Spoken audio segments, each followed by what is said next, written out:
So major projects చేశారు అయింది. అక్కడ దాని తర్వాత వీళ్ళు వీటిని సర్వర్లో డిప్లాయ్ చేయొచ్చండి.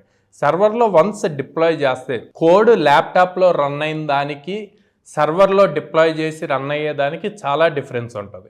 ఒక్కసారి సర్వర్లో మీరు ఒక ప్రాజెక్ట్ మొత్తాన్ని డిప్లాయ్ చేసి రన్ చేశారు అంటే మీరు రియల్ టైమ్ అప్లికేషన్ బిల్డ్ చేసినట్టే. ఎందుకు రియల్ టైమ్ అప్లికేషన్ అంటే అది ఎక్కడో సర్వర్లో ఉంది, మనం యూఆర్ఎల్తో యాక్సెస్ చేస్తున్నాం. ఫర్ సపోజ్ facebook.com కొడితే ఫేస్బుక్ పేజ్ వస్తుంది, instagram.com కొడితే ఇన్స్టాగ్రామ్ పేజ్ వస్తుంది. అట్లాగే మీరు ఏదైతే ప్రాజెక్ట్ బిల్డ్ చేశారో అది సర్వర్లో డిప్లాయ్ చేసినప్పుడు ఆ కోడ్ మనం యాక్సెస్ చేయాలంటే ఆ యూఆర్ఎల్ ఇస్తాం. ఓకే, సో అంటే రియల్ టైం ప్రాజెక్ట్ చేసినట్టు. జాబ్ ఒకవేళ ఇమీడియట్ కాల్స్ రావట్లేదు అనుకోండి, మీరు ఫ్రీలాన్సింగ్ చేయొచ్చు.